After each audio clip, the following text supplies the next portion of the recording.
जय हिंद। समझते हैं हम लोग आज के वीडियोज़ में कि प्राकृत संख्या क्या होता है, पूर्ण संख्या क्या होता है, पूर्णांक क्या होता है, उसके बाद परिमेय संख्या और परिमेय संख्या क्या होता है, और मूल जो टॉपिक है वो है वास्तविक संख्या। आपका जो 10वां का पहला चैप्टर है वो है वास्तविक संख्या। उसी चैप्टर को लेकर के हम आगे बढ़ेंगे, लेकिन उससे पहले इन सारे बातों को जान लेना ज़रूरी होगा, क्योंकि यह जो है आपने 9th क्लास में भी पढ़ा होगा। तो इस चीज़ को रिवीजन करते हुए आज हम इस वीडियोज़ में इसको रिवीजन करेंगे। इसके बाद जस्ट क्या करेंगे, 10th का जो भी यूक्लिड विभाजन एल्गोरिथम वहाँ से हम शुरुआत करेंगे। तो चलिए शुरुआत करते हैं। तो सबसे पहला जो आता है आपका वो है प्राकृत संख्या। प्राकृत संख्या यानी कहने का अर्थ हुआ कि ऐसी संख्या जिससे हम लोग गिनती शुरुआत करते हैं या गिनना प्रारंभ करते हैं, उसे प्राकृत संख्या हम लोग कहते हैं। जैसे यहाँ पर दिया हुआ है कि 1 2 3 4 5 6, जहाँ तक आपको आता है गिनते चले जाइए। जो भी है जहाँ तक आप गिन रहे हैं सभी क्या है, प्राकृत संख्या है। उसके बाद आता है आपका पूर्ण संख्या। तो पूर्ण संख्या की हमें आवश्यकता क्यों पड़ी? तो सबसे पहले प्राकृत संख्या तो समझ गए होंगे कि ऐसे जो हमें गिनने में सहायता करती है ऐसी संख्या जिसे हम क्या कहते हैं, प्राकृत संख्या। लेकिन यहाँ पर पूर्ण संख्या की बात आती है, तो पूर्ण संख्या की आवश्यकता क्यों पड़ी? जैसे मान के चले कि हमारे हाथ में मार्कर है, कितना है, 1 मार्कर है। एक और मैं ले लेता हूँ, ये हो गया आपका 2 मार्कर। तो इसे तो हम कह दिए कि यह है क्या है, पूर्ण संख्या नहीं, प्राकृत संख्या के रूप में इसे हम कह दिए कि यहाँ पर 2 मार्कर है। लेकिन एग्जाम्पल के तौर पर मैं बात करूँ कि मार्कर को रख देता हूँ, ठीक है। अब मार्कर हम यहाँ पर रख दिए, लेकिन अब मेरे पास कुछ नहीं है, मेरे पास कोई मार्कर नहीं है।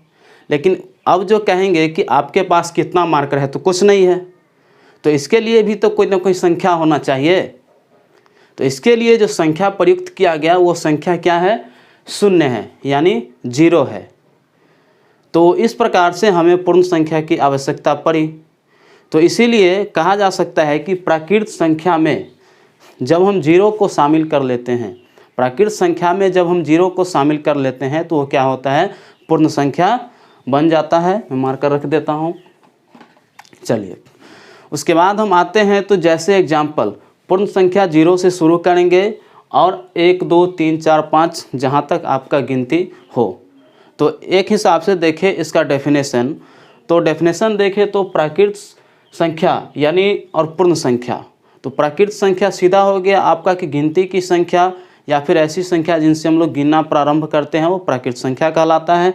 उसके बाद आपका जो आगे पूर्ण संख्या, तो पूर्ण संख्या प्राकृत संख्या के परिवार में, यानी ये जो संख्या देख रहे हैं 1 से लेकर के अनंत तक, उसमें अगर हम 0 को शामिल कर देते हैं तो क्या कहलाया, आपका पूर्ण संख्या कहलाया। तो प्राकृत संख्या के परिवार में 0 को शामिल करने से जो संख्या प्राप्त होता है वो क्या कहलाता है, आपका पूर्ण संख्या कहलाता है। उसके बाद आते हैं हम लोग पूर्णांक, आते हैं हम लोग पूर्णांक में। तो पूर्णांक की हमें आवश्यकता क्यों पड़ी? तो पूर्णांक की भी आवश्यकता हमें इसलिए पड़ा क्योंकि ये संख्या जितने भी है कितना कैसे है, पॉजिटिव है, यानी प्लस में है। अगर आप किन्हीं से कर्जा लेते हैं तो वो संख्या माइनस में चला जाता है। तो आप उसको किस प्रकार से व्यक्त करेंगे, कैसे आप उन संख्या को लिखते हैं, तो इसीलिए हमको जो है पूर्णांक की आवश्यकता पड़ी। तो पूर्णांक 2 प्रकार के, एक धनात्मक पूर्णांक, एक ऋणात्मक पूर्णांक। तो यहाँ 0 से पहले ये सभी क्या है, आपका ऋणात्मक पूर्णांक है, और 0 के बाद इधर दायां साइड में सभी क्या है, आपका धनात्मक पूर्णांक। तो इस प्रकार से आप कह सकते हैं कि पूर्णांक जो है कितना है, 2 है। एक हो गया आपका यह ऋणात्मक पूर्णांक, उसके बाद हो गया आपका यह धनात्मक पूर्णांक, ठीक है। ये जो बीच में आपका हो गया इसको आप शून्य पूर्णांक कह सकते हैं।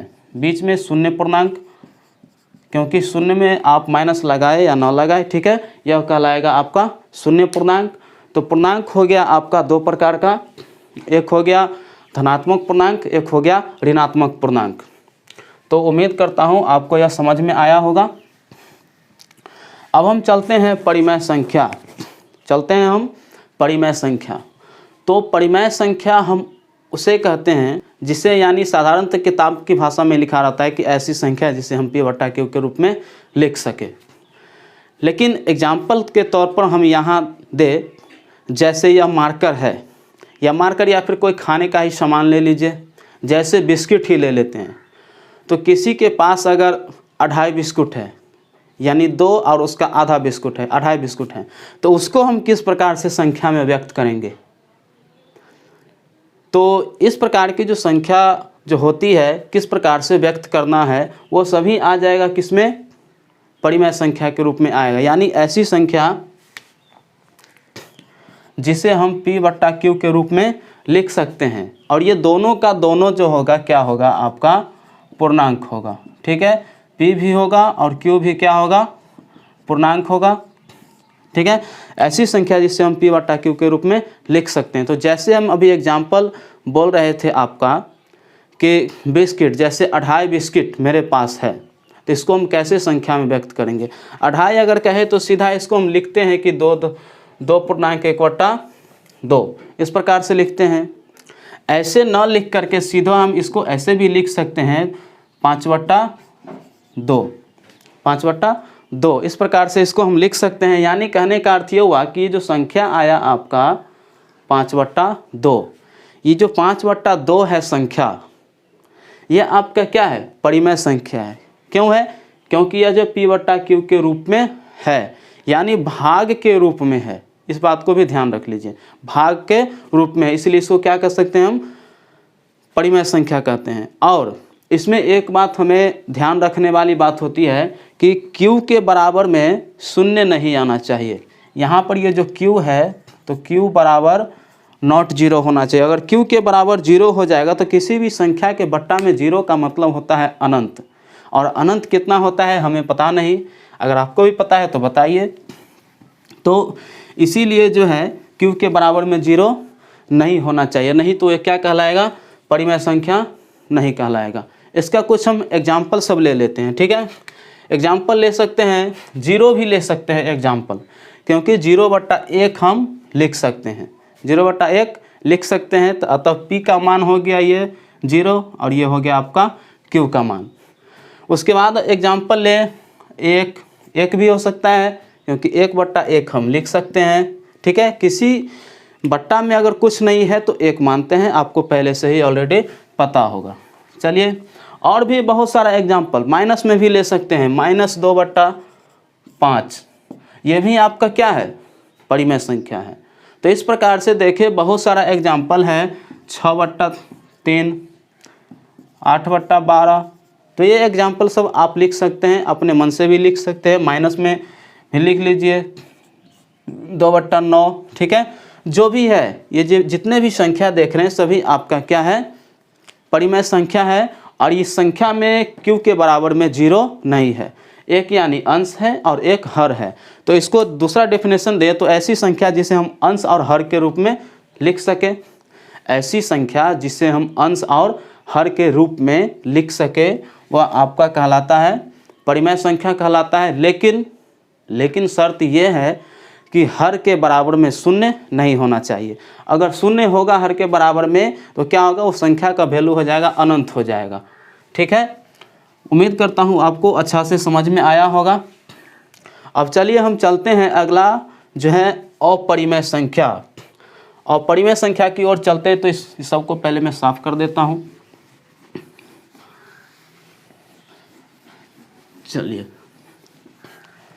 तो अपरिमेय संख्या का सीधा सा अर्थ समझिए कि ऐसी संख्या, किताबों के भाषा में बोले तो ऐसी संख्या हम जिसे P बट्टा Q के रूप में नहीं लिख सकते हैं। ऐसी संख्या जिसे हम P बट्टा Q के रूप में नहीं लिख सकते हैं वह क्या कहलाएगा? अपरिमेय संख्या। या फिर ऐसी संख्या जिसे हम अंश और हर के रूप में नहीं लिख सकते हैं उसे क्या कहते हैं? हम अपरिमेय संख्या कहते हैं। एग्जाम्पल है आपका, जैसे हम लिए √2। क्या लिए? हम लिए √2। तो आप तो कह सकते हैं कि इसके बट्टा में अगर हम 1 देंगे तो ये भी तो हो जाएगा परिमेय संख्या।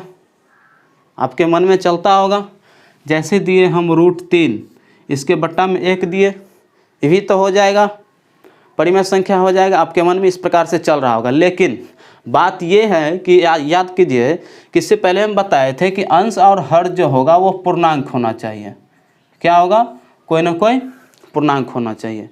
पूर्णांक होगा यानी पूर्ण अंक होगा, ठीक है, तभी यह जो होगा क्या होगा? परिमेय संख्या होगा।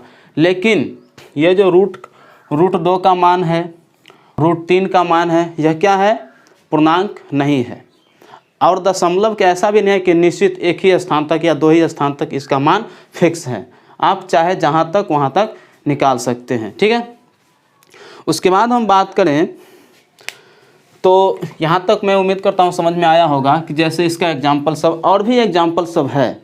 जैसे हम यहाँ पर लेते हैं 2.536, इस प्रकार से अगर आते चला जाता है अनंत तक इस प्रकार से, तो यह भी जो संख्या हो जाएगा क्या हो जाएगा? आपका अपरिमेय संख्या हो जाएगा, ठीक है। लेकिन अगर हम बात करते हैं 2.53, उसके बाद क्या है 62, यहाँ यानी फिक्स हो संख्या, इतना ही तक अगर रहे तो इसको हम क्या कर सकते हैं? P/Q के रूप में लिख सकते हैं। क्यों? क्योंकि यहाँ से दशमलव हटाएंगे, बट्टा में 100 आएगा, तो बट्टा में 100 आया तो यानी 253 बट्टा हो गया आपका 100 हो गया, तो ये जो संख्या हो जाएगा क्या हो जाएगा?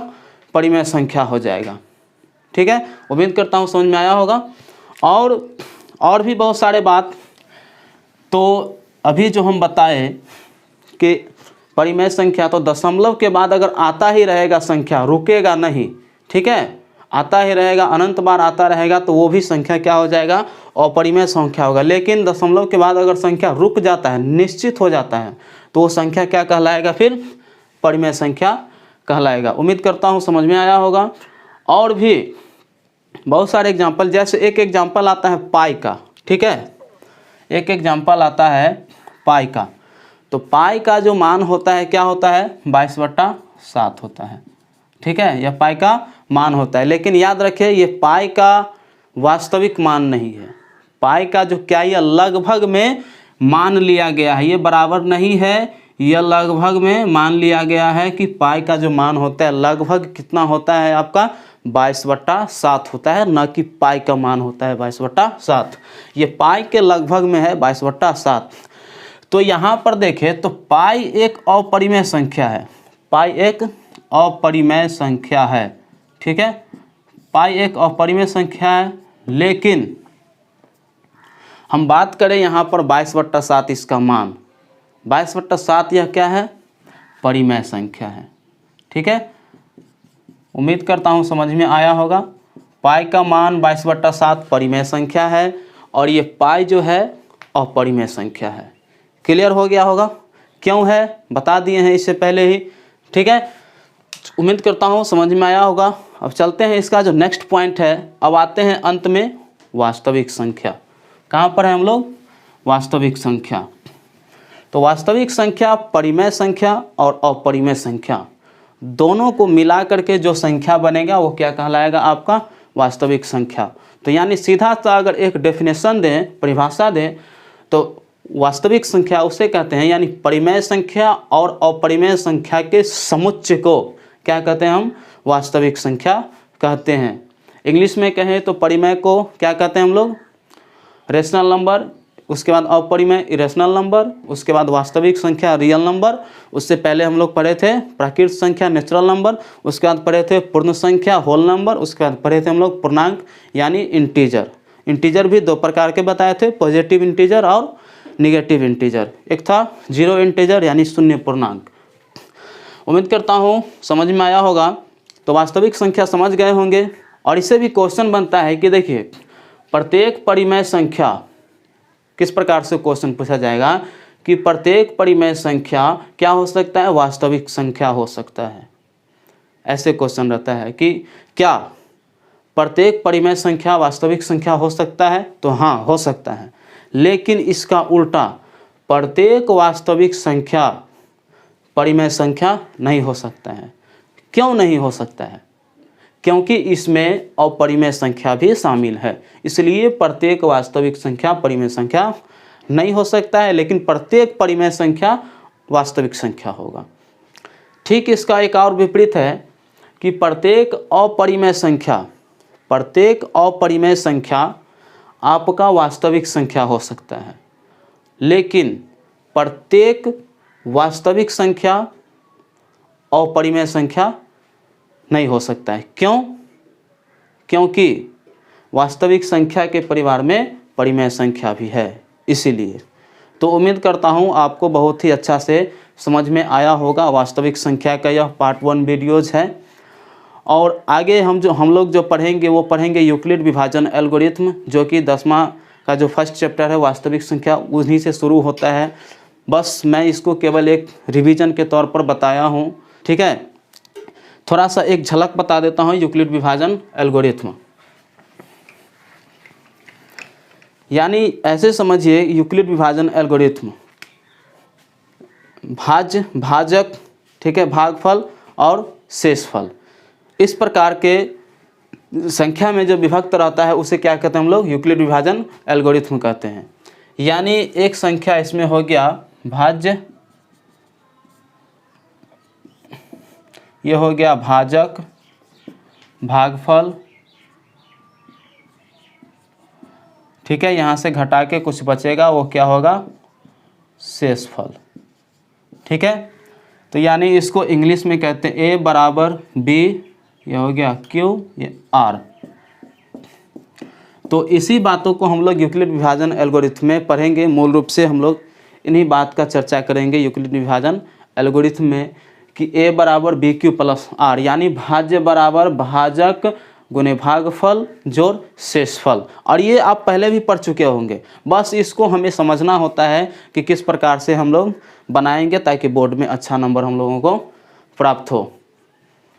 उम्मीद करता हूँ कि बहुत ही अच्छा से आपको यह वीडियो समझ में आया होगा, और नेक्स्ट क्लास में हम यही से शुरू करेंगे, यूक्लिड विभाजन प्रमेयिका या फिर यूक्लिड विभाजन एल्गोरिथम से हम लोग शुरू करेंगे। समझ में आया होगा। धन्यवाद।